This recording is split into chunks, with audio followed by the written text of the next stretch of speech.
कैसे हैं आप लोग? उम्मीद है कि सभी लोग बहुत अच्छे होंगे और अपना पढ़ाई भी बहुत बेहतरीन ढंग से करेंगे। आप सभी स्टूडेंट्स को बोर्ड हैकर सीरीज में बहुत-बहुत स्वागत है आपका। आप सबों के बीच बहुत सुंदर-सुंदर क्वेश्चन लेकर आया गया है। हिस्ट्री को आज हम लोग एंड करने वाले हैं। हिस्ट्री के सभी इंपॉर्टेंट क्वेश्चन, इंपॉर्टेंट ऑब्जेक्टिव को आज हम लोग पूरा खत्म करने वाले हैं।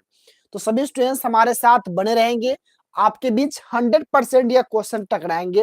हिस्ट्री से अगर क्वेश्चन आएंगे तो आपके बीच 100% क्वेश्चन टकराएंगे, क्योंकि इससे अलग बिहार बोर्ड नहीं पूछेगा तो नहीं पूछेगा। तो हैकर सीरीज में आप लोगों का बहुत-बहुत स्वागत है। और मैं आपको जानकारी के लिए मैं बता दूं कि पिछले 7 सालों से हम रिवीजन करा रहे हैं, यानी कि टीचिंग का काम कर रहे हैं। पिछले 7 सालों में कितने स्टूडेंट्स को हम 450 प्लस मार्क्स तक स्कोर करवाए हैं। इसलिए आप लोग धैर्य धर के हमारे साथ जुड़े रहिए और अंत तक बने रहें, ताकि आपके लिए बहुत ज्यादा यूजफुल हो जाए। ठीक है, तो चलिए अब क्वेश्चंस की ओर हम लोग फोकस करते हैं। पहला क्वेश्चन आपके बीच में क्या है सो देखिएगा।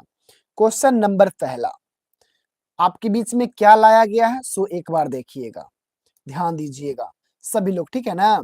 चलिए, बहुत बहुत स्वागत है। तो क्वेश्चन नंबर 1 क्या है, ध्यान दीजिएगा। क्वेश्चन नंबर 1, औद्योगिक क्रांति की योजना के तहत पहले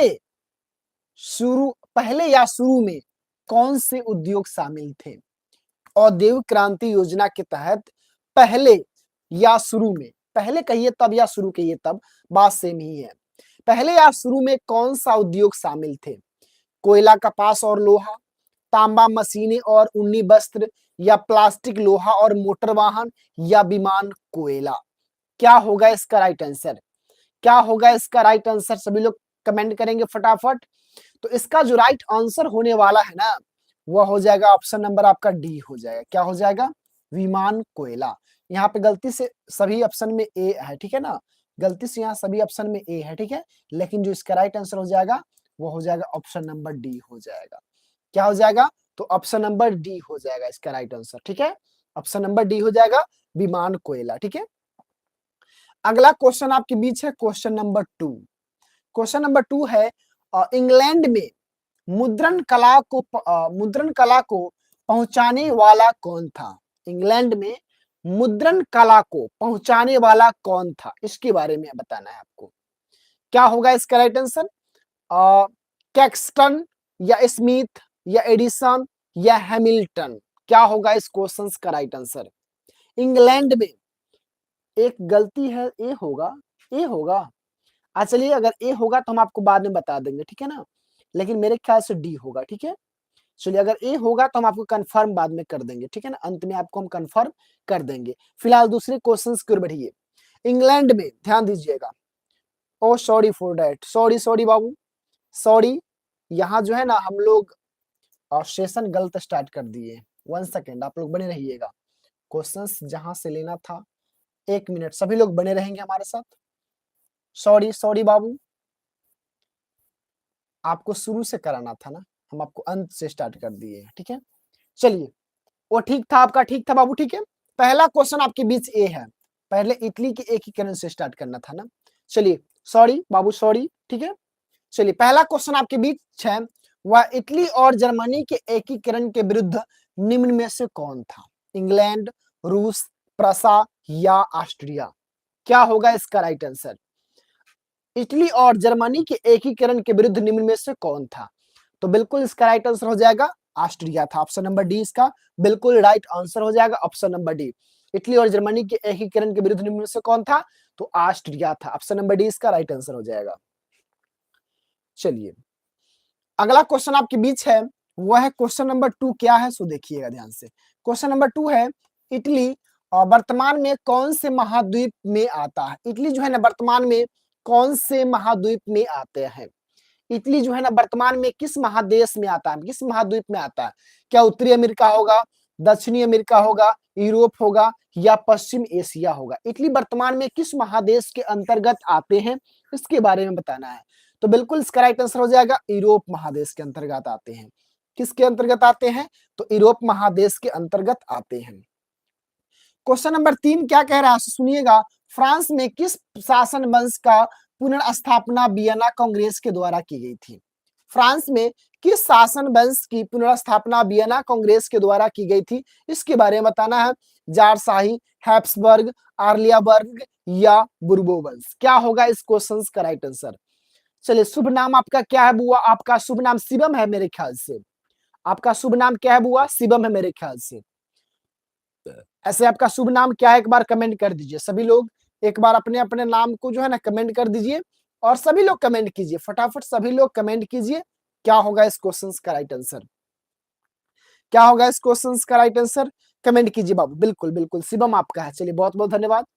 फ्रांस में किस शासन वंश की पुनर्स्थापना वियना कांग्रेस के द्वारा की गई थी?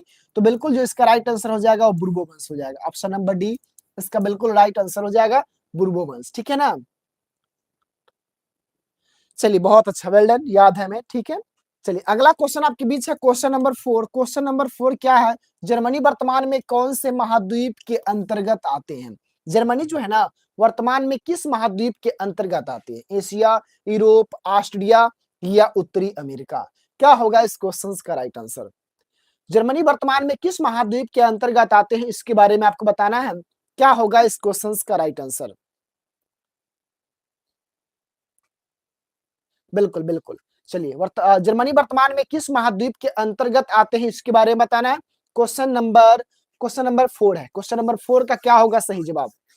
क्वेश्चन नंबर 4, तो बिल्कुल इसका राइट आंसर हो जाएगा यूरोप महादेश के अंतर्गत आते हैं। किस महादेश के अंतर्गत आते हैं? तो यूरोप महादेश, ऑप्शन नंबर बी। बिल्कुल शिवम, ऑप्शन नंबर बी इसका बिल्कुल राइट आंसर हो जाएगा।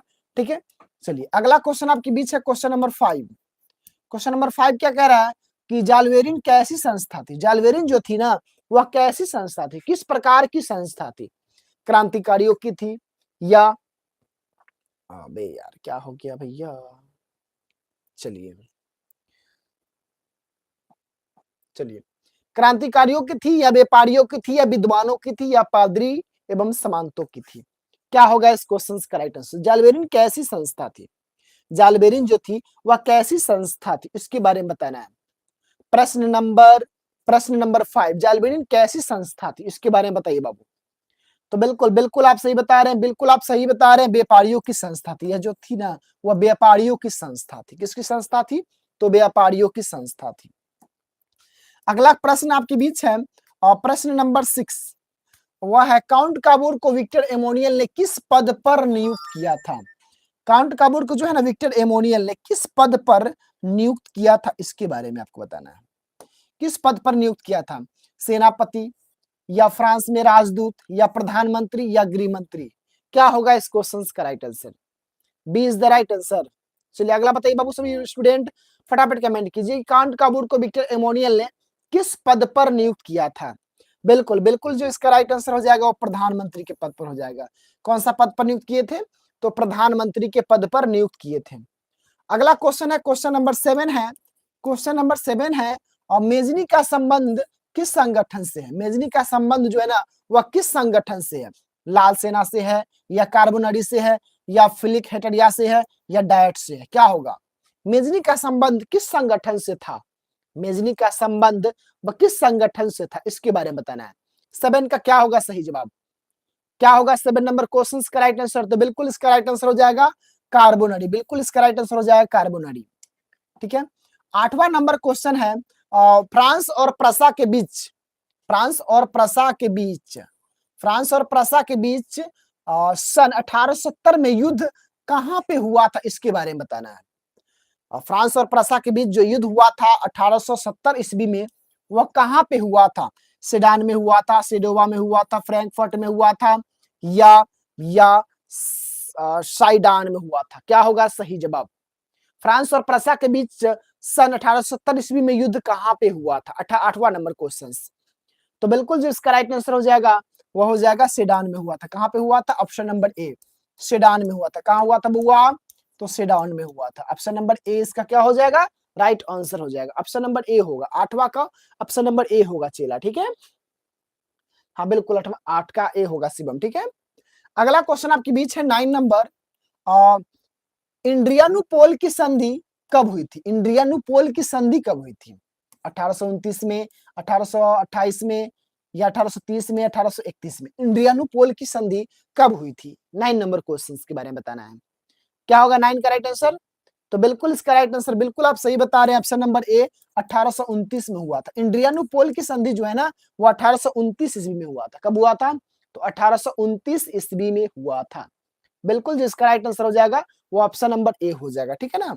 चलिए अगला क्वेश्चन आपके बीच है, 10 नंबर क्वेश्चन है। नेपल्स की क्रांति कब हुई थी? नेपल्स की क्रांति कब हुई थी? नेपल्स की क्रांति कब हुई थी? 1820 में, 1821 में, 1820 में या 1823 में? नेपल्स की क्रांति कब हुई थी? 10 नंबर क्वेश्चन। नेपल्स की क्रांति कब हुई थी? 1820 में। ओके ओके, चलिए 10 नंबर क्वेश्चन का क्या होगा राइट आंसर? बिल्कुल 1820 नहीं होगा बाबू, 1821 में हुआ था। ऑप्शन नंबर बी इसका बिल्कुल राइट आंसर हो जाएगा, 1821 में। नेपल्स क्रांति 1821 में हुआ था। कब हुआ था बुआ?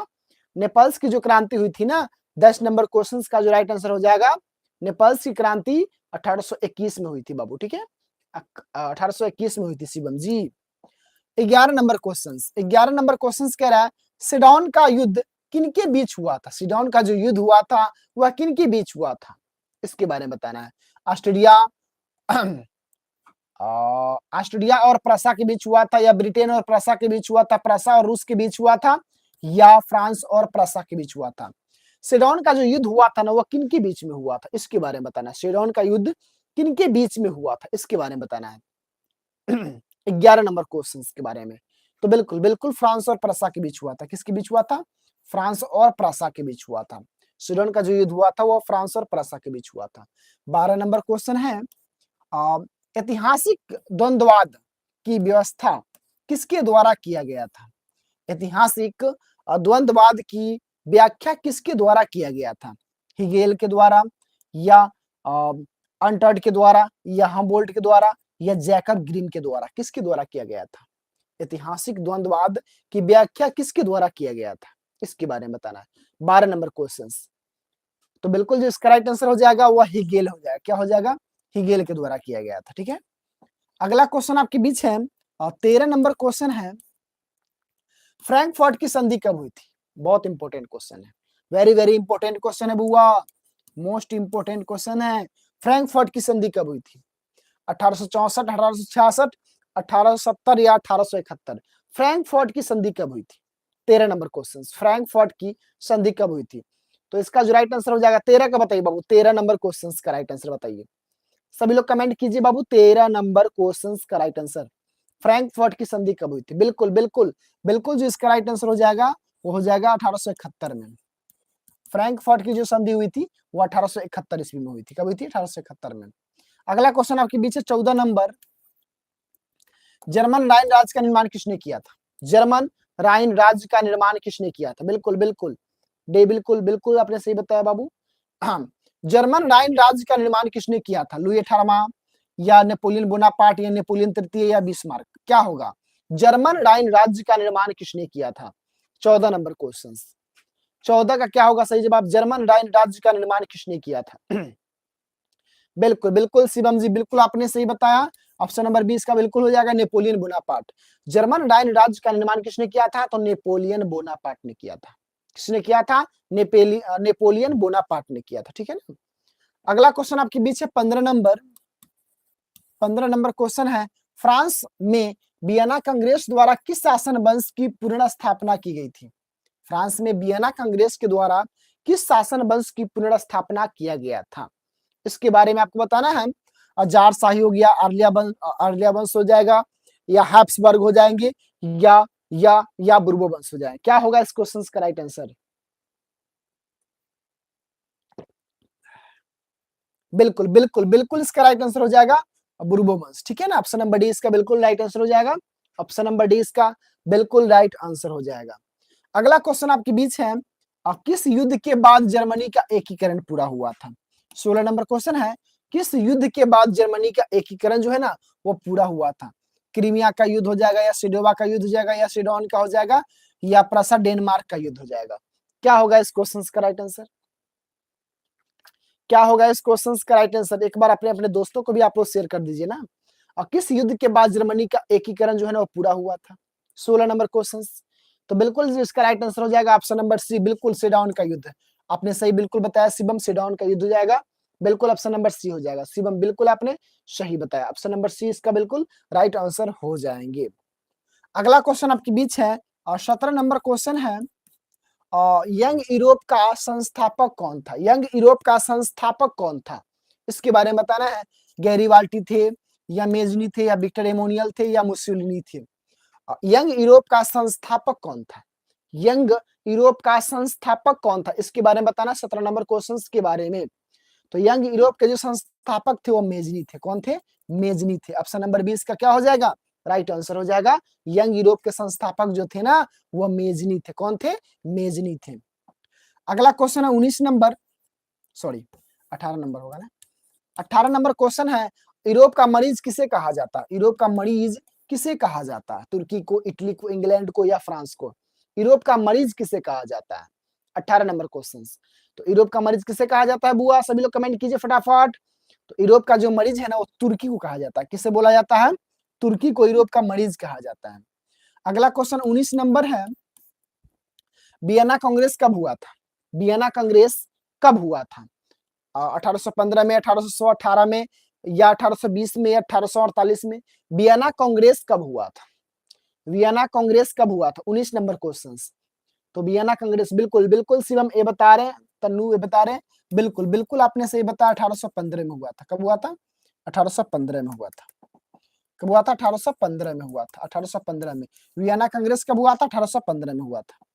20 नंबर क्वेश्चन है, जर्मनी के एकीकरण का प्रमुख वस्तुकार कौन था? जर्मनी के एकीकरण का प्रमुख वस्तुकार कौन था? मेजनी था या गैरीबाल्टी या लेनिन या बिस्मार्क? कौन होगा? जर्मनी के एकीकरण का प्रमुख वस्तुकार कौन था? प्रमुख वस्तुकार कौन था? जर्मनी के एकीकरण का प्रमुख वस्तुकार कौन था, इसके बारे में बताना है सभी को। क्या होगा इस क्वेश्चन का राइट आंसर? बिल्कुल बिल्कुल बिस्मार्क, बिल्कुल आपने सही बताया चेला, बिल्कुल आपने सही बताया। ऑप्शन नंबर बी हो जाएगा। ठीक है, अगला क्वेश्चन आपके बीच है 21 नंबर, इटली के एकीकरण में निम्नलिखित में से किसका संबंध नहीं है? इटली के एकीकरण में इनमें से किसका संबंध नहीं आपसे पूछा जा रहा है? बिस्मार्क, मेजनी, काबूर या गैरीबाल्टी? इटली के एकीकरण में इसमें से किसका योगदान नहीं था? 21 का राइट आंसर। किसका योगदान इसमें से नहीं था? तो बिल्कुल हो जाएगा इसका बिस्मार्क का योगदान नहीं था। किसका योगदान नहीं था? बिस्मार्क का योगदान नहीं था। बिल्कुल आपने सही बताया। Option number 1 Bismarck. क्या हो जाएगा? बिस्मार्क इसका बिल्कुल राइट आंसर हो जाएगा। बिस्मार्क का इसमें योगदान नहीं था। बिल्कुल बिल्कुल सही बता रहे, बिल्कुल आप सही बता रहे, बिस्मार्क का योगदान नहीं था। ठीक है, अगला क्वेश्चन आपके बीच है 22 नंबर। 22 नंबर है, 1830 की क्रांति के बाद फ्रांस में किस प्रकार का शासन स्थापित हुआ था?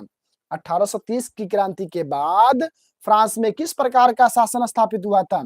संघीय शासन व्यवस्था हुआ था या गणराज हुआ था या संवैधानिक राजतंत्र या अधिनायकवाद? क्या हुआ था बुआ? 1830 की क्रांति के बाद फ्रांस में किस प्रकार का शासन स्थापित हुआ था? फ्रांस में किस प्रकार का शासन स्थापित हुआ था? 22 नंबर क्वेश्चन। 22 का क्या होगा सही जवाब? बिल्कुल बिल्कुल सही बता रहे, संवैधानिक राजतंत्र। ऑप्शन नंबर सी बिल्कुल राइट आंसर हो जाएगा 22 का। ठीक है ना, 23 का बताना है। 23 का बताना है, जर्मनी का एकीकरण किसके लिए उत्तरदायी था? जर्मनी का जो एकीकरण था वो किसके लिए उत्तरदायी था, इसके बारे में बताना है आपको।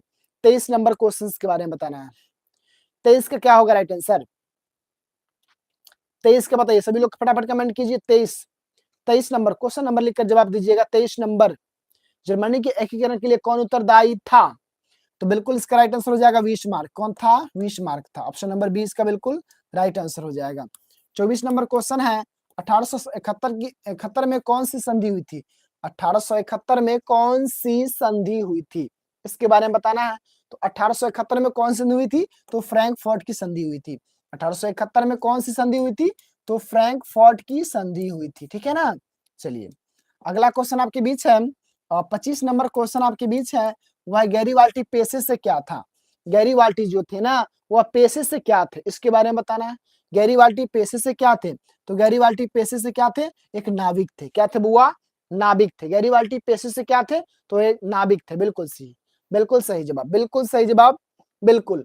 अगला प्रश्न आपके बीच है 26 नंबर क्वेश्चन है, वह रक्त एवं लौ की नीति का प्रतिपादन किसने किया था?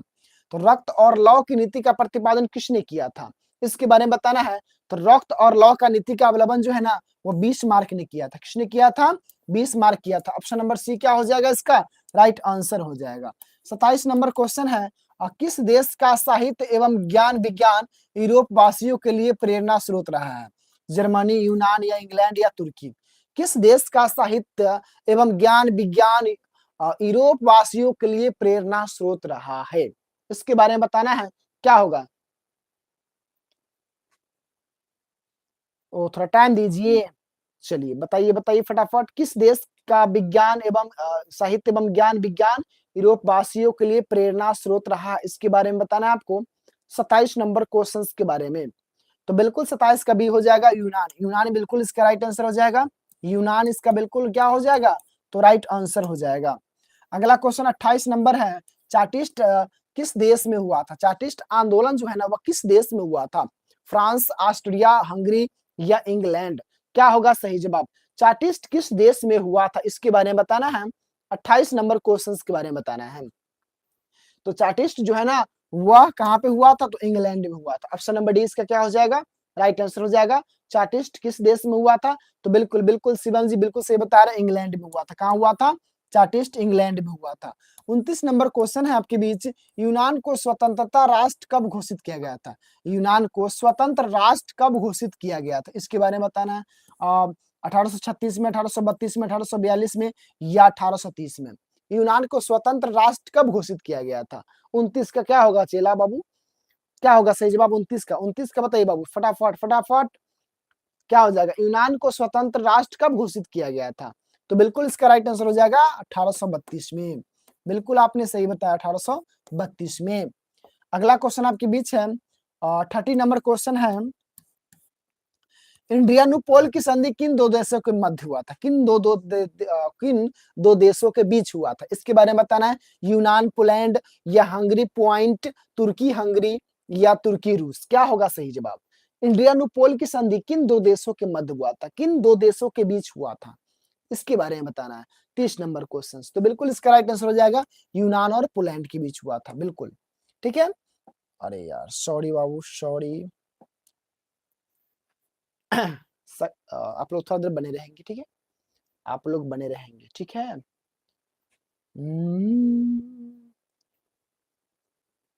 मैं तो निकला परदेशी साथ क्या निभाओगे। 1 सेकेंड देख लेते हैं चीला ठीक है। बने रहेंगे आप लोग, घबराने की आवश्यकता नहीं है। थोड़ा एक ही बार शुरू से लेकर अंत में चला गया ठीक है ना। आज आप लोगों को 200 क्वेश्चंस हम लोग कराने वाले हैं। कितना क्वेश्चंस? 200 लगभग।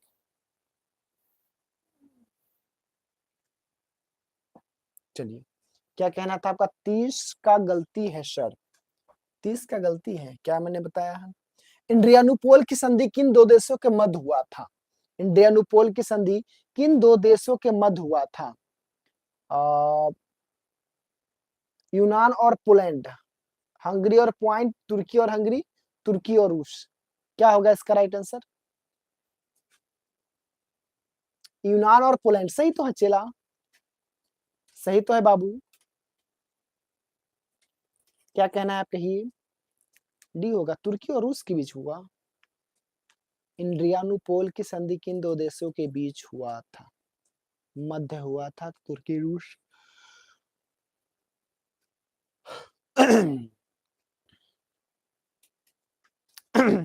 हो सकता है, हो भी सकता है ठीक है। चलिए हो सकता है, हो सकता है ठीक है, ऐसे में एक बार देख लेंगे ठीक है। तुर्की और रूस के बीच में भी हो सकता है ठीक है। अच्छा ये नहीं होगा तो ये होगा ठीक है। चलिए 31 नंबर क्वेश्चन, किस देश का हंगरी पर पूर्ण आधिपत्य था? किस देश का जो है ना हंगरी पर पूर्ण आधिपत्य था? फ्रांस, ऑस्ट्रिया, ब्रिटेन या तुर्की?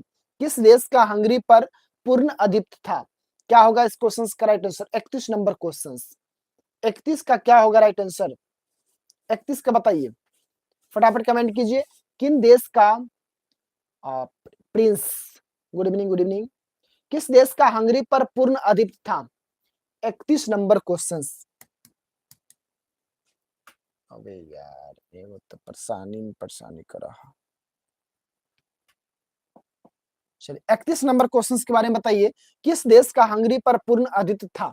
क्या होगा सही जवाब? 31 नंबर क्वेश्चन का राइट आंसर बताइए तो बाबू। 31 का 31 का क्या होगा राइट आंसर? सभी लोग फटाफट कमेंट करेंगे। तो इसका राइट आंसर हो जाएगा बी, ऑस्ट्रिया हो जाएगा। ठीक है ना, ऑस्ट्रिया हो जाएगा।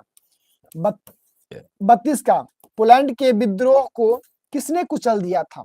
पोलैंड के विद्रोह को किसने कुचल दिया था? ऑस्ट्रिया, ब्रिटेन, रूस या फ्रांस? पोलैंड के विद्रोह को किसने कुचल दिया था, इसके बारे में बताना है। पोलैंड के विद्रोह को किसने कुचल दिया था? क्या होगा राइट आंसर? क्या होगा राइट आंसर?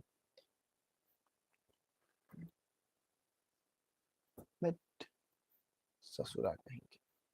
चलिए, पोलैंड के विद्रोह को किसने कुचल दिया था, इसके बारे में बताना है सभी को।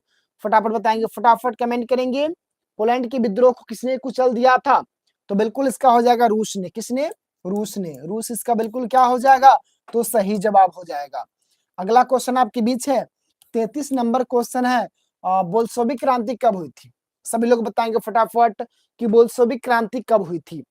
फटाफट कमेंट करेंगे, बोल्शेविक क्रांति कब हुई थी। सभी लोग फटाफट कमेंट करेंगे कि बोल्शेविक क्रांति कब हुई थी।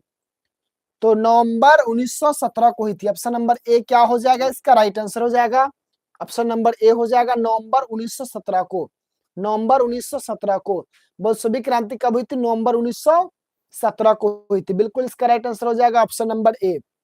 अगला क्वेश्चन है 34 नंबर क्वेश्चन आपके बीच है, वह है साम्यवादी शासन का पहला प्रयोग किस देश में हुआ था? साम्यवादी शासन का पहला प्रयोग जो है ना, वह किस देश में हुआ था, इसके बारे में बताना है। चीन, क्यूबा, जापान या रूस? साम्यवादी शासन का पहला प्रयोग किस देश में हुआ था? 34 का क्या होगा राइट आंसर? 34 का तो बिल्कुल इसका राइट आंसर हो जाएगा 34 का। बिल्कुल आप सही बता रहे हैं, डी हो जाएगा। ठीक है ना, रूस। रूस इसका बिल्कुल क्या हो जाएगा? तो राइट आंसर हो जाएगा रूस। ठीक है। अगला क्वेश्चन आपके बीच है 35 नंबर, रूस में कृषक दास प्रथा का अंत कब हुआ था? रूस में कृषक दास प्रथा का अंत कब हुआ था, इसके बारे में आपको बताना है। इसके बारे में आपको बताना है कि रूस में कृषक दास प्रथा का अंत कब हुआ था। क्या होगा सही जवाब इसका? रूस में कृषक दास प्रथा का अंत कब हुआ था? 35 का क्या होगा राइट आंसर? फटाफट कमेंट करेंगे, 35 नंबर क्वेश्चन का क्या होगा राइट आंसर? तो बिल्कुल हो जाएगा 1861 में। 1861 इसका बिल्कुल राइट आंसर हो जाएगा option number B. Option number B इसका बिल्कुल सही जवाब हो जाएगा। 36 नंबर क्वेश्चन है, रूस में जार का अर्थ क्या होता है? रूस में जार का अर्थ क्या होता है? अचार रखने वाला बोतल होता है, या कांच का बोतल होता है, या रूस का सम्राट होता है, या पानी का बर्तन होता है? रूस में जार का क्या अर्थ होता है, इसके बारे में बताना है।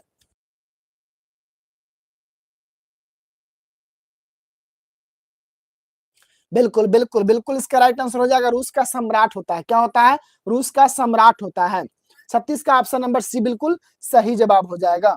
अगला क्वेश्चन है 37 नंबर क्वेश्चन है, वह है मजदूर दिवस कब मनाया जाता है? मजदूर दिवस जो है ना, वह कब मनाया जाता है? 37 नंबर क्वेश्चन। तो मजदूर दिवस जो है ना, वह 1 मई को मनाया जाता है। कब मनाया जाता है? 1 मई को मनाया जाता है। 37 का 37 का क्या हो जाएगा राइट आंसर? तो 1 मई बिल्कुल इसका राइट आंसर हो जाएगा 1 मई। ठीक है ना। अगला क्वेश्चन आपके बीच है 38 नंबर, क्या कह रहा है? निम्नलिखित यूरोपियन में से कौन समाजवादी नहीं था? सेठ साइमन, लुई ब्ला, या कार्ल मार्क्स, या रॉबर्ट ओवेन? क्या होगा इस क्वेश्चन का राइट आंसर? फटाफट कमेंट करेंगे, फटाफट सभी लोग कमेंट करेंगे, क्वेश्चन नंबर लिखकर जवाब देंगे। शिवम क्वेश्चन नंबर लिखकर जवाब दीजिएगा। जो भी स्टूडेंट्स बने हुए हैं जवाब देते रहिए बाबू। कि निम्नलिखित यूरोपियन में से कौन समाजवादी नहीं था? कौन जो था ना, वह समाजवादी नहीं था, इसके बारे में आपको बताना है। निम्नलिखित यूरोपियन में से कौन जो है था ना, वह समाजवादी नहीं था। 38 का डी बता रहे हैं, 38 का डी बता रहे हैं। लेकिन जो 38 का हो जाएगा वह कार्ल मार्क्स हो जाएगा। ऑप्शन नंबर सी हो जाएगा चेला। निम्नलिखित में से कौन यूरोपियन में से कौन समाजवादी नहीं था? तो कार्ल मार्क्स इसका राइट आंसर हो जाएगा। 39 नंबर, किसके द्वारा वार एंड फीस की रचना की गई थी? किसके द्वारा जो है ना, वार एंड फीस की रचना की गई थी? 39 नंबर क्वेश्चन, किसके द्वारा वार एंड फीस की रचना की गई थी? 39 नंबर क्वेश्चन के बारे में बताइए, किसके द्वारा वार एंड फीस की रचना की गई थी? 39 का 39 का बताइए फटाफट फटाफट फटाफट। तो बिल्कुल हो जाएगा इसका राइट आंसर। सभी लोग फटाफट कमेंट करेंगे 39 नंबर का, 39 का। तो बिल्कुल हो जाएगा इसका टॉल्स्टाय हो जाएगा। क्या हो जाएगा? टॉल्स्टाय, ठीक है ना। ऑप्शन नंबर बी हो जाएगा, ठीक है, ऑप्शन नंबर बी हो जाएगा। 40 नंबर क्वेश्चन का क्या होगा राइट आंसर? लाल सेना का गठन किसके द्वारा किया गया था? लाल सेना का गठन किसके द्वारा किया गया था? स्टालिन के द्वारा, या कार्ल मार्क्स के द्वारा, या ट्रॉट्स्की के द्वारा, या केरेंस्की के द्वारा? लाल सेना का गठन किसके द्वारा किया गया था? लाल सेना का गठन किसके द्वारा किया गया था, इसके बारे में बताना है। 40 नंबर क्वेश्चन। तो लाल सेना का गठन जो है ना वह ट्रॉट्स्की के द्वारा किया गया था। ऑप्शन नंबर सी हो जाएगा, ठीक है ना, ऑप्शन नंबर सी हो जाएगा। अगला क्वेश्चन 41 नंबर है, वह कार्ल मार्क्स का जन्म किस देश में हुआ था? कार्ल मार्क्स का जो जन्म है ना वह किस देश में हुआ था, इसके बारे में बताना है। क्या होगा सही जवाब? क्या जर्मनी होगा, इंग्लैंड होगा, रूस होगा, या इटली होगा? कार्ल मार्क्स का जन्म किस देश में हुआ था? किस देश में हुआ था बुआ? फटाफट कमेंट करेंगे। तो कार्ल मार्क्स का जन्म जो है ना वह जर्मनी में हुआ था। कहाँ हुआ था बुआ? जर्मनी में हुआ था, ठीक है। अगला नंबर क्वेश्चन आपके बीच है 42 नंबर, लेनिन की मृत्यु कब हुई थी? लेनिन की मृत्यु कब हुई थी, इसके बारे में बताना है।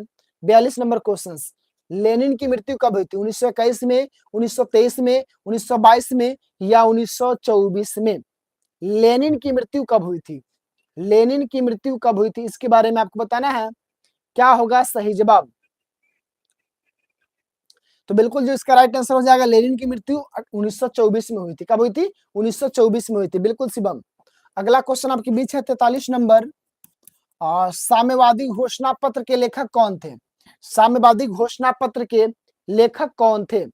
साम्यवादी घोषणा पत्र के लेखक कौन थे? 43 नंबर क्वेश्चन। तो साम्यवादी घोषणा पत्र के लेखक थे कार्ल मार्क्स एवं एंगल्स। कौन थे? कार्ल मार्क्स एवं एंगल्स थे, ठीक है ना। अगला क्वेश्चन आपके बीच है 44 नंबर, जार निकोलस द्वितीय की पत्नी जरीना किस देश की राजकुमारी थी? जार निकोलस द्वितीय की पत्नी जो जरीना थी वह किस देश की राजकुमारी थी? फ्रांस, इटली, ऑस्ट्रिया, या जर्मनी? क्या होगा सही जवाब? जार निकोलस द्वितीय की पत्नी जरीना किस देश की राजकुमारी थी? 44 नंबर क्वेश्चन। बिल्कुल इसका हो जाएगा 44 का डी नहीं होगा, ऑप्शन नंबर सी ऑस्ट्रिया हो जाएगा, ठीक है ना। ऑस्ट्रिया की राजकुमारी थी। कहाँ की थी? ऑस्ट्रिया की राजकुमारी थी। 45, किन दो देशों के मध्य वेस्ट लियोवस्क की संधि हुई थी? रूस और इटली के बीच, या रूस और जर्मनी के बीच, या रूस और इंग्लैंड के बीच, या रूस और फ्रांस के बीच? 45 नंबर क्वेश्चन का क्या होगा सही जवाब? 45 नंबर क्वेश्चन कि किन दो देशों के मध्य वेस्ट लियोवस्क की संधि हुई थी? 45 नंबर क्वेश्चन। 45 का क्या होगा सही जवाब? तो बिल्कुल हो जाएगा 45, 44 का सी नहीं होगा, ठीक है ना। 45 का क्या होगा राइट आंसर?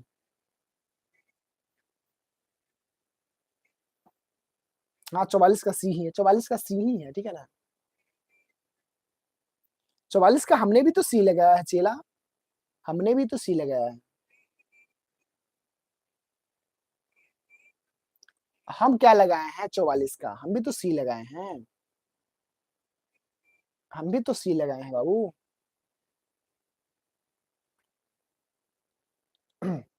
चलिए 45 का क्या होगा? 45 का 45 नंबर क्वेश्चन। तो बिल्कुल इसका राइट आंसर हो जाएगा रूस और जर्मनी के बीच, रूस और जर्मनी के बीच हुआ था। वेस्ट लियोवस्क की संधि जो है ना रूस और जर्मनी के बीच हुआ था। किसके बीच हुआ था? रूस और जर्मनी के बीच हुआ था। 46 नंबर क्वेश्चन, खूनी रविवार किसको कहा जाता है? खूनी रविवार जो है ना वह किसको कहा जाता है? खूनी रविवार किसको कहा जाता है? 1808 के रविवार को, या 1805 के रविवार को, या 1905 के रविवार को, या इनमें से कोई नहीं? खूनी रविवार किसे कहा जाता है? खूनी रविवार जो है ना वह किसे कहा जाता है चेला? 44 का प्लीज चेक, 44 का डी होगा, 44 का सी होगा, ठीक है बाबू, 44 का सी ही होगा। जार निकोलस द्वितीय की पत्नी जरीना किस देश की राजकुमारी थी? ऑस्ट्रिया, ठीक तो है बाबू, 44 का डी होगा, सी होगा ही, ठीक है, सी ही होगा बाबू, ठीक है, सी ही होगा।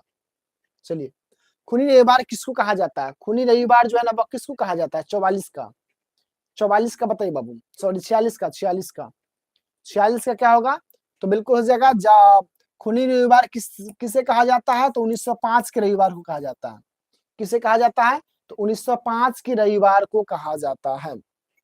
अगला क्वेश्चन आपके बीच है 47 नंबर, वो है कार्ल मार्क्स और डैश ने कम्युनिस्ट घोषणा पत्र को प्रकाशित किया था। कार्ल मार्क्स के साथ साथ एक कौन ऐसे कम्युनिस्ट घोषणा पत्र को प्रकाशित किए थे? जेन थे या एंजिल्स थे या दोस्तोवस्की थे या स्पार्क थे? कार्ल मार्क्स और डैश ने कम्युनिस्ट घोषणा पत्र का प्रकाशन किया था। किसने किया था बुआ? 47 नंबर क्वेश्चन के बारे में बताना है। तो 47 का हो जाएगा एजिल्स, एजिल्स ऑप्शन नंबर बी हो जाएगा, ठीक है ना। यहाँ फिल इन द ब्लैंक्स में एजिल्स हो जाएगा, ठीक है। 48 नंबर क्वेश्चन, समाजवादियों की बाइबिल किसे कहा जाता है? किस बुक को कहा जाता है? समाजवादियों का बाइबिल जो है ना वो किस बुक को कहा जाता है? गीता को, वार एंड पीस को, दास कैपिटल को या कम्युनिस्ट घोषणा पत्र को? समाजवादियों की बाइबिल किस बुक को कहा जाता है? समाजवादियों का बाइबिल जो है ना वो किस बुक को कहा जाता है, इसके बारे में आपको बताना है। 48 नंबर क्वेश्चन, 48 नंबर क्वेश्चन क्या होगा सही जवाब 48 का? फटाफट कमेंट कीजिए। तो बिल्कुल हो जाएगा इसका सी, दास कैपिटल को। किसको कहते हैं? दास कैपिटल को कहते हैं। 49 नंबर क्वेश्चन है, किसने दास कैपिटल की रचना की है? किसने दास कैपिटल की रचना की है? तो कार्ल मार्क्स ने दास कैपिटल की रचना की है। किसने की है बुआ?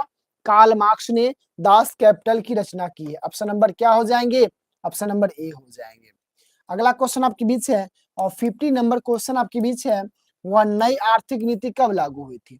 नई आर्थिक नीति जो है ना वह कब लागू हुई थी? तो नई आर्थिक नीति जो है ना वह 1924 में लागू हुई थी। कब हुई थी लागू? 1924 में लागू हुई थी।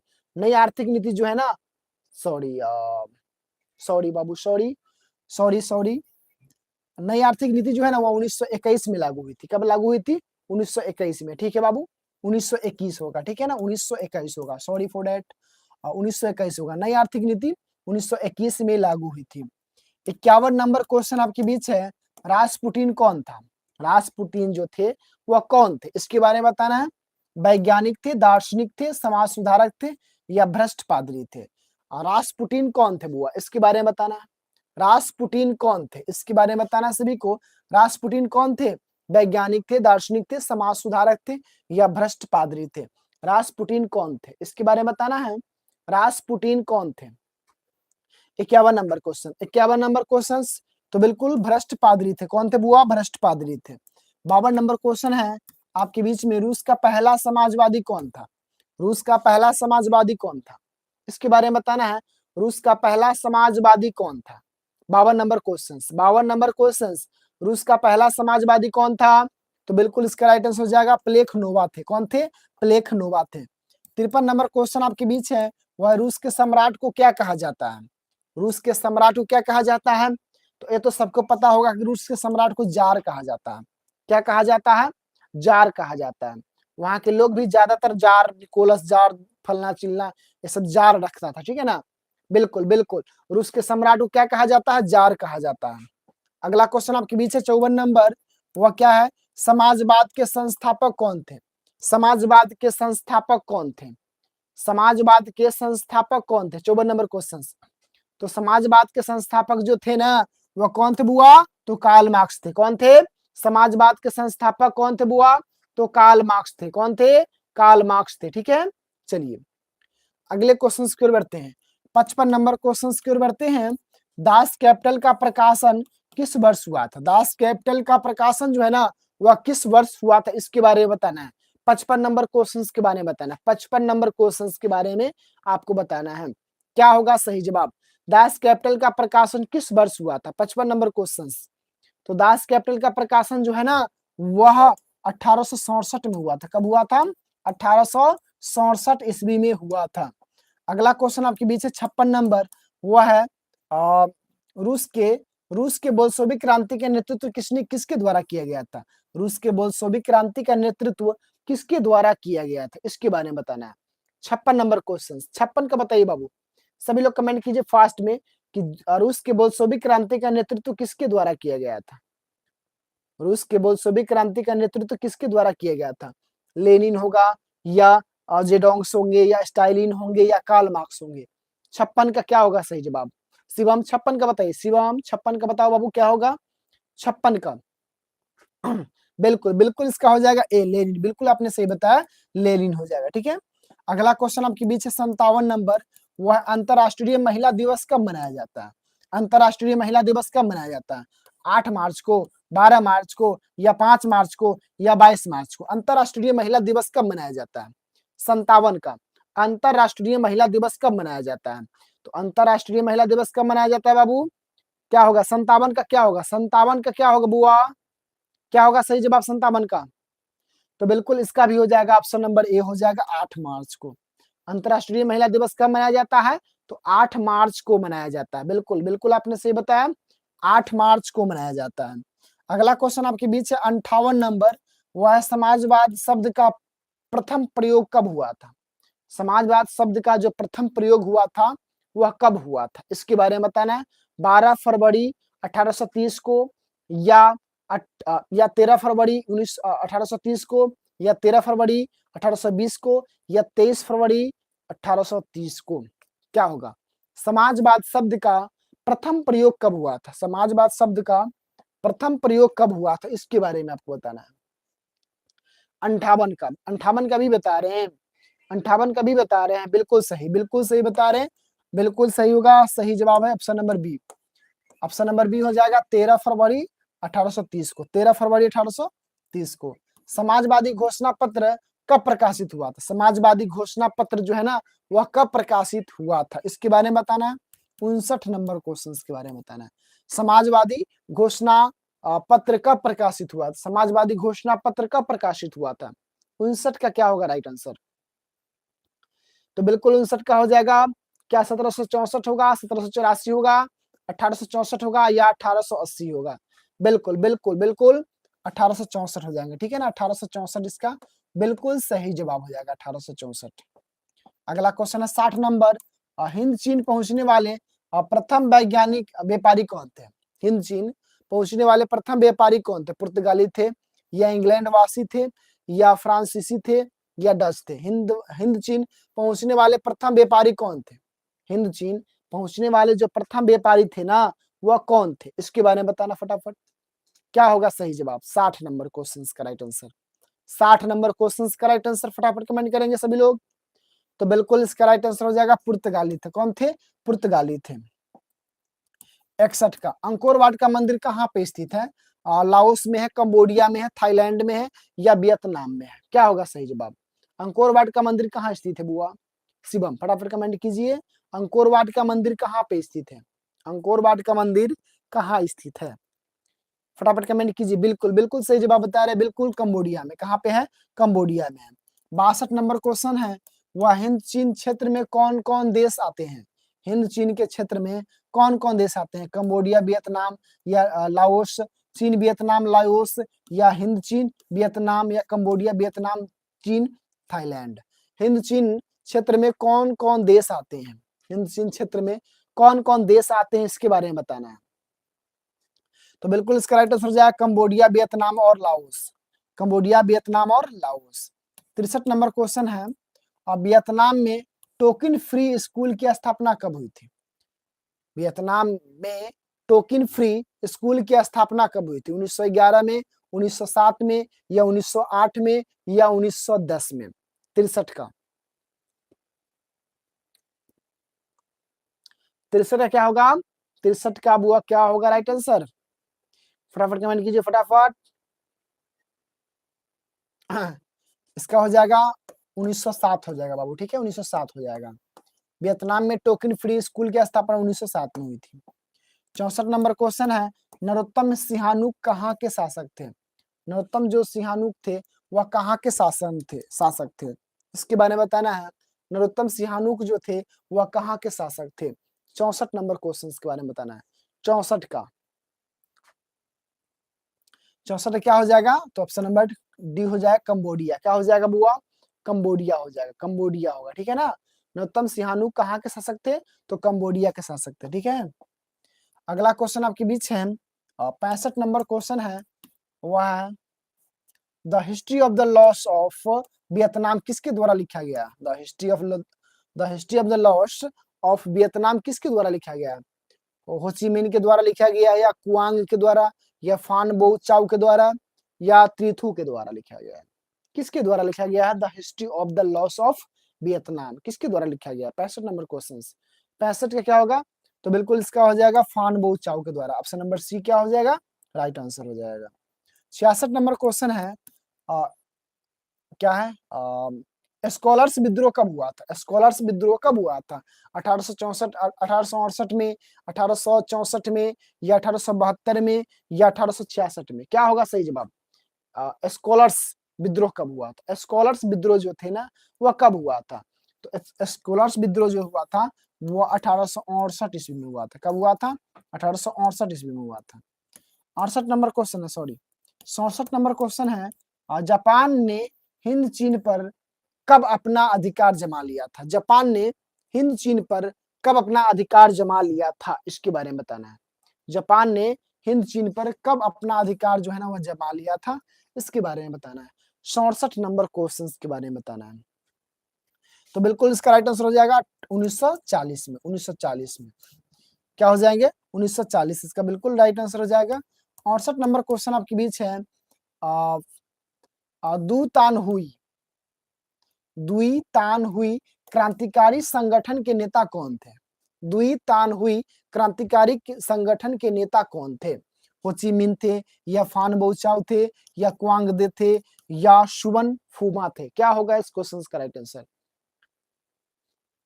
ठीक है, क्या होगा फटाफट बताएंगे। दुई तान हुई क्रांतिकारी संगठन के नेता कौन थे? भी बता रहे हैं 68 का भी बता रहे हैं, लेकिन इसका हो जाएगा ऑप्शन नंबर सी, कुआंग दे हो जाएगा, ठीक है ना। 68 का ऑप्शन नंबर सी होगा, ठीक है ना। ऑप्शन नंबर सी हो जाएगा चेला, ठीक है। अगला क्वेश्चन आपके बीच है, वह 69 नंबर क्वेश्चन है, वह डीएन बीएन फू के युद्ध में कौन बुरी तरह से पराजित हुआ था? अमेरिका, फ्रांस, कंबोडिया, या पुर्तगाल? डीएन वीएन फू के युद्ध में कौन बुरी तरह से पराजित हुआ था? 69 नंबर क्वेश्चन। तो बिल्कुल इसका राइट आंसर हो जाएगा फ्रांस। फ्रांस जो है ना बुरी तरह से हार गया था। बुरी तरह से फ्रांस हार गया था। ऑप्शन नंबर 20 का बिल्कुल सही जवाब हो जाएगा। 70 है, हिंद चीन क्षेत्र में अंतिम युद्ध समाप्ति के समय अमेरिका के राष्ट्रपति कौन थे? हिंद चीन क्षेत्र में अंतिम युद्ध समाप्ति के समय अमेरिका के राष्ट्रपति कौन थे? तो वंशीगटन थे, या निक्सन थे, या जॉर्ज बुश थे, या रूजवेल्ट थे? थोड़ा टाइम दीजिए, थोड़ा फास्ट आप करिए ना, ठीक है बुआ। हिंद चीन क्षेत्र में अंतिम युद्ध समाप्ति के समय अमेरिका के राष्ट्रपति कौन थे बुआ? ओके चलिए, आप ही लोगों का बात हो, कमेंट कीजिए बाबू फटाफट।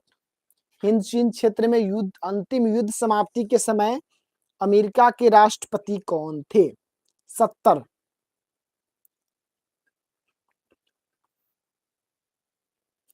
का क्या होगा सही जवाब? 70 का बिल्कुल बिल्कुल ऑप्शन नंबर बी हो जाएगा, निक्सन। 71 नंबर क्वेश्चन आपके बीच है, हुआ हाव आंदोलन का नेतृत्व हुआ हाव आंदोलन किस प्रकृति का था? ये आपके बीच 2 नंबर वाले क्वेश्चन में भी इंपॉर्टेंट है, सब्जेक्टिव में भी, और ऑब्जेक्टिव तो इंपॉर्टेंट है। ये है कि हुआ हाव आंदोलन किस प्रकृति का था?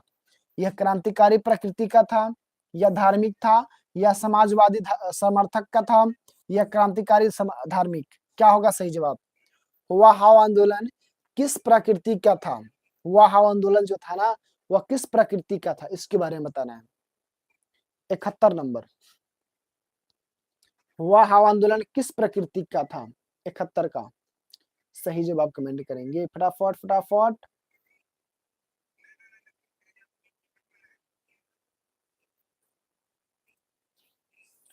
चलिए, हुआ हाव आंदोलन किस प्रकृति का था, इसके बारे में बताना है।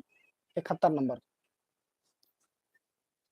तो बिल्कुल इसका राइट आंसर हो जाएगा क्रांतिकारी धार्मिक। क्रांतिकारी धार्मिक 71 का जो राइट आंसर हो जाएगा वह क्रांतिकारी धार्मिक हो जाएगा। क्या हो जाएगा? क्रांतिकारी धार्मिक, ठीक है। चलिए option number D. 72 number question है, जिनेवा समझौता कब हुआ था? 1946 में या 1950 में या 1954 में या 1960 में या 1960 में? जिनेवा समझौता कब हुआ था, इसके बारे में बताना है। 72 नंबर क्वेश्चन, जिनेवा समझौता कब हुआ था? जिनेवा समझौता कब हुआ था? 1954 बता रहे हैं। 72 का बिल्कुल बिल्कुल सही बता रहे हैं, बिल्कुल सही बता रहे हैं, 1954 में हुआ था। 73 नंबर क्वेश्चन आपके बीच है, अनामी दल के संस्थापक के रूप में किसे जाना जाता है? अनामी दल के संस्थापक के रूप में किसे जाना जाता है? पहला ऑप्शन आपके बीच है, जुनगुन आई या होचिमिन या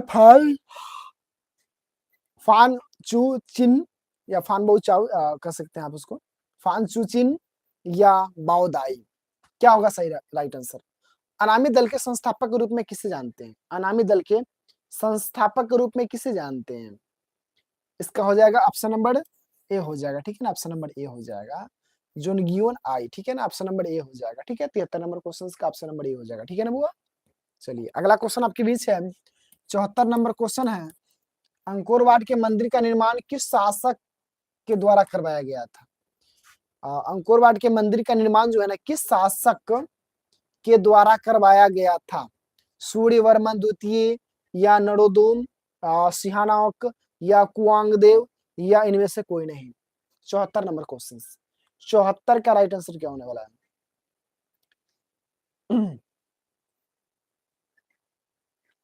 74 का शिव बताइए फटाफट। 74 ए बिल्कुल सही जवाब, बिल्कुल सही जवाब, सूर्यवर्मन द्वितीय। अगला ऑप्शन नंबर ए ठीक है।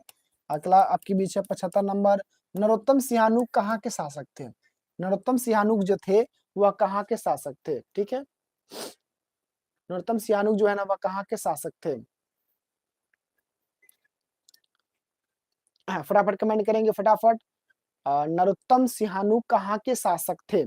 ठीक है। अगला नंबर क्वेश्चन आपके बीच 76 नंबर, और वह है, मार्च 1946 ईस्वी में फ्रांस एवं वियतनाम के बीच होने वाला समझौता को किस नाम से जाना जाता है? किस नाम से जाना जाता है? 76 नंबर क्वेश्चन। तो इसे हम लोग होनेऊ हनोऊ समझौता के नाम से जानते हैं। हनोऊ समझौता के नाम से हम लोग इसे जानते हैं। थोड़ा फास्ट में करते हैं क्योंकि मेरा तबीयत अस्वस्थ है। आज अभी 100 क्वेश्चन कराएंगे, 100 क्वेश्चन सुबह करा देंगे आज। कल सुबह आप लोग 5:30 में जुड़ जाइएगा, कल सुबह 5:30 से क्लास आपके बीच चलेंगे, 5:30 एकदम सुबह, ठीक है ना। अगला क्वेश्चन आपके बीच है 77 नंबर, वियतनाम का एकीकरण कब पूरा हुआ था? वियतनाम का एकीकरण जो है ना वह कब पूरा हुआ था? 77 नंबर क्वेश्चन, वियतनाम का एकीकरण कब पूरा हुआ था? फटाफट कमेंट कीजिए। तो बिल्कुल इसका राइट आंसर हो जाएगा 1975 में। कब हो जाएगा? 1975 में, 1975 में। अगला क्वेश्चन आपके बीच है 78 नंबर, क्रांतिकारी संगठन दो तान हो के नेता कौन थे? क्रांतिकारी संगठन दो तान हो के नेता कौन थे? 78 नंबर क्वेश्चन। तो बिल्कुल इसका राइट आंसर हो जाएगा ऑप्शन नंबर सी हो जाएगा, कुआंग दे, ऑप्शन नंबर सी हो जाएगा, ठीक है ना। अगला क्वेश्चन आपके बीच है 79 नंबर क्वेश्चन का, हिंद चीन में बसने वाले फ्रांसीसी को क्या कहा जाता था? हिंद चीन में बसने वाले फ्रांसीसी को क्या कहा जाता था? तो उसे कोलोन कहा जाता था। क्या कहा जाता था? कोलोन कहा जाता था, ठीक है ना। अगला क्वेश्चन आपके बीच है 80 नंबर, वह किस प्रसिद्ध दार्शनिक ने एक अदालत लगाकर अमेरिका को वियतनाम युद्ध के लिए दोषी करार दे दिया था? किस क्रांतिकारियों ने एक अदालत लगाकर अमेरिका को वियतनाम के युद्ध के लिए दोषी करार दे दिया था? 80 नंबर क्वेश्चन का क्या होगा राइट आंसर? तो बिल्कुल हो जाएगा इसका राइट आंसर रसेल ने। किसने? रसेल ने। रसेल लॉ है, ठीक है ना बाबू, रसेल हो जाएगा, ठीक है। 81 नंबर क्वेश्चन है आपके बीच है, सविनय अवज्ञा आंदोलन कहाँ से प्रारंभ हुआ था? सविनय अवज्ञा आंदोलन जो है ना वह कहाँ से प्रारंभ हुआ था? तो सविनय अवज्ञा आंदोलन जो है ना वह दांडी यात्रा से प्रारंभ हुआ था। कहाँ से प्रारंभ हुआ था? दांडी यात्रा से प्रारंभ हुआ था। 82 नंबर है, लखनऊ समझौता किस वर्ष हुआ था? लखनऊ समझौता 78 गलती है कैसे भाई?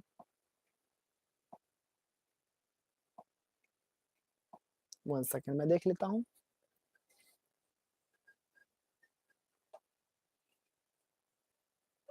ठीक तो है बाबू, 78 का सी होगा, ठीक है।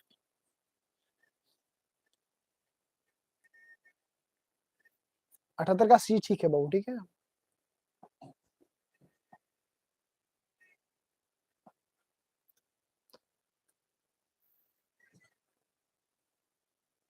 अठहत्तर ठीक है बाबू, ठीक है, ठीक है।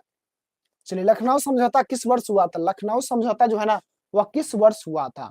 तो लखनऊ समझौता जो है ना वह 1916 ईस्वी में हुआ था, 1916 ईस्वी में हुआ था। 83 नंबर है, बंगला विभाजन कब हुआ था? बंगाल का जो विभाजन है ना वह कब हुआ था? तो बंगाल का विभाजन 1905 में हुआ था। कब हुआ था? 1905 में हुआ था। बंगाल का विभाजन 1905 में हुआ था। अगला क्वेश्चन है 84 नंबर, जालियांवाला बाग हत्याकांड कब हुआ था? जालियांवाला बाग हत्याकांड कब हुआ था? 84 नंबर क्वेश्चन, जालियांवाला बाग हत्याकांड कब हुआ था? तो बिल्कुल इसका राइट आंसर हो जाएगा 13 अप्रैल 1919 को। 13 अप्रैल 1919 को, ठीक है ना। ऑप्शन नंबर सी बिल्कुल इसका राइट आंसर हो जाएगा। 85 नंबर क्वेश्चन है, वह असहयोग आंदोलन का प्रस्ताव कांग्रेस के किस अधिवेशन में पारित हुआ था? किस अधिवेशन में पारित हुआ था?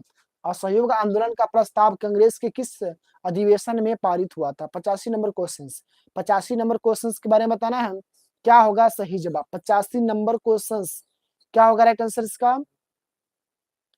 85 का फटाफट कमेंट कीजिए। तो बिल्कुल इसका राइट आंसर हो जाएगा सितंबर 1920 ईस्वी में कलकत्ता अधिवेशन से। असहयोग आंदोलन का प्रस्ताव जो है ना कांग्रेस के किस अधिवेशन में पारित हुआ था? तो दिसंबर 1920 ईस्वी में कलकत्ता अधिवेशन में हुआ था। ऑप्शन नंबर ए इसका बिल्कुल राइट आंसर हो जाएगा। 86 नंबर क्वेश्चन है, सिपाही विद्रोह कब हुआ था? सिपाही विद्रोह जो है ना वह कब हुआ था? 86 नंबर क्वेश्चन। तो 86 नंबर क्वेश्चन, सिपाही विद्रोह कब हुआ था? फटाफट कमेंट कीजिए। सिपाही विद्रोह कब हुआ था? तो बिल्कुल हो जाएगा 1857 में हुआ था। 1857 में हुआ था। 87 नंबर क्वेश्चन है, खिलाफत आंदोलन कब हुआ था? खिलाफत आंदोलन कब हुआ था? बहुत बहुत इंपॉर्टेंट क्वेश्चन सब है, ठीक है ना बुआ। खिलाफत आंदोलन कब हुआ था? फटाफट कमेंट करेंगे, खिलाफत आंदोलन कब हुआ था? 87 का क्या होगा राइट आंसर? 87 का तो बी हो जाएगा, ठीक है ना। 1920 में, 1920 में, ठीक है ना। खिलाफत आंदोलन 1920 में हुआ था। 88 नंबर क्वेश्चन है, गदर पार्टी की स्थापना कब हुई थी? गदर पार्टी की स्थापना कब हुई थी? गदर पार्टी की स्थापना कब हुई थी? फटाफट कमेंट करेंगे कि गदर पार्टी की स्थापना कब हुई थी। 88 नंबर क्वेश्चन। तो गदर पार्टी की जो स्थापना हुआ था ना वो 1913 में हुआ था। क्या हुआ था? 1913 में हुआ था। 89 नंबर क्वेश्चन आपके बीच है, वह खिलाफत आंदोलन किस देश के शासन के समर्थन में हुआ था? खिलाफत आंदोलन जो है किस देश के शासक के समर्थनों में हुआ था? समर्थन में हुआ था। 89 नंबर क्वेश्चन। तो बिल्कुल इसका राइट आंसर है तुर्की के समर्थन में हुआ था, ठीक है ना। 90 नंबर क्वेश्चन है, सविनय अवज्ञा आंदोलन कब हुआ था? सविनय अवज्ञा आंदोलन कब हुआ था? तो सविनय अवज्ञा आंदोलन जो है ना वो 1930 में हुआ था। 91 नंबर है, किस घटना के विरुद्ध में महात्मा गांधी ने अपनी केसर ए हिंद की उपाधि त्याग दी थी? किस घटना के विरुद्ध में महात्मा गांधी ने अपनी केसर ए हिंद की उपाधि को त्याग दी थी? 91 नंबर क्वेश्चन।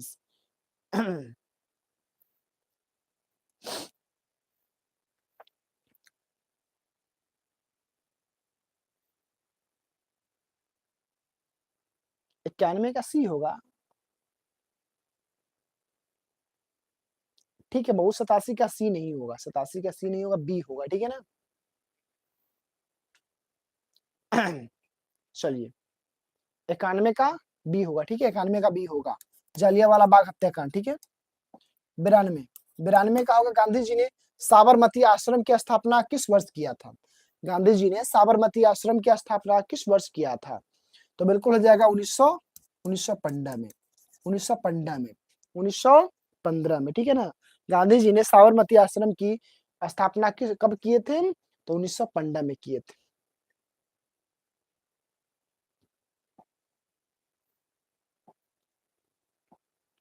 93 नंबर क्वेश्चन है, वह है ब्रह्म समाज की स्थापना किसने किया था? ब्रह्म समाज की स्थापना किसने किया था? 93 नंबर क्वेश्चन। तो ब्रह्म समाज की स्थापना जो है ना वह राजा राम मोहन राय ने किया था। ऑप्शन नंबर बी, राजा राम मोहन राय ने किया था, ठीक है ना। ऑप्शन नंबर बी हो जाएगा। अगला क्वेश्चन आपके बीच 94 नंबर, राष्ट्रीय स्वयंसेवक संघ की स्थापना कब हुई थी? राष्ट्रीय स्वयंसेवक संघ की स्थापना कब हुई थी? 94 नंबर क्वेश्चन। तो बिल्कुल इसका राइट आंसर हो जाएगा 1925 ईस्वी में, 1925 ईस्वी में। 95 नंबर क्वेश्चन, रंपा विद्रोह कब हुआ था? रंपा विद्रोह कब हुआ था? रंपा विद्रोह कब हुआ था? तो 1916 ईस्वी में हुआ था। अगला क्वेश्चन आपके बीच है 96 नंबर, पूर्ण स्वराज की मांग कांग्रेस के किस वार्षिक अधिवेशन में पारित हुआ था? पूर्ण स्वराज की मांग कांग्रेस के किस वार्षिक सम्मेलन में हुआ था? इसके बारे में बताना है सभी लोग फटाफट। 96 नंबर क्वेश्चन के बारे में बताएंगे तो बिल्कुल 1929 के लाहौर ईस्वी के लाहौर सम्मेलन में हुआ था। 1900 ईस्वी के लाहौर में हुआ था, ठीक है ना। 97 नंबर क्वेश्चन है, वह है मोपला विद्रोह मूलतः कहाँ से प्रारंभ हुआ था? मोपला विद्रोह मूलतः कहाँ से प्रारंभ हुआ था? 97 नंबर क्वेश्चन। तो बिल्कुल इसका राइट आंसर हो जाएगा 97 का ऑप्शन नंबर बी हो जाएगा, ठीक है ना। केरल से हुआ था। 98 है, वेदों की ओर लौटो यह नारा किसने दिया था? वेदों की ओर लौटो यह नारा किसने दिया था? तो यह स्वामी दयानंद सरस्वती ने दिया था। स्वामी दयानंद सरस्वती ने दिया था। अब आपके 99 नंबर क्वेश्चन है, भारतीय कम्युनिस्ट पार्टी की स्थापना किसने किया था? भारतीय कम्युनिस्ट पार्टी की स्थापना किसने किया था? तो एम एन राय ने। ऑप्शन नंबर डी इसका बिल्कुल राइट आंसर हो जाएगा। और आज का यह आखिरी नंबर क्वेश्चन है, कल आपके बीच 100 क्वेश्चंस करा देंगे, ठीक है ना। भारतीय कम्युनिस्ट पार्टी का गठन कब हुआ था? भारतीय कम्युनिस्ट पार्टी का गठन कब हुआ था? तो भारतीय कम्युनिस्ट पार्टी का जो गठन हुआ था, भारतीय कम्युनिस्ट पार्टी का जो गठन हुआ था वो ऑप्शन नंबर ए। ठीक है बाबू, आज मेरा तबीयत अस्वस्थ है। क्या? मेरा तबीयत अस्वस्थ है, जिसके कारण जो है ना क्लास हम आपका अभी यहीं पे एंड करते हैं। और कल सुबह में आपके बीच 5, 5:30 से लेकर 6 बजे तक आपका जो क्लासेज हम शुरू कर देंगे। और यह 100 क्वेश्चन जो बचा हुआ है उसको हम लोग एंड कर देंगे। और कल आपके बीच जो है ना ज्योग्राफी का क्लास होगा, ज्योग्राफी द एंड हो जाएगा, ठीक है ना। आज थोड़ा तबीयत खराब होने की वजह से आज इतना ही पर हम क्लास को स्टॉप करते हैं। फिर मिलता है आप लोगों से अगले वीडियो में। सभी स्टूडेंट्स को बाय बाय।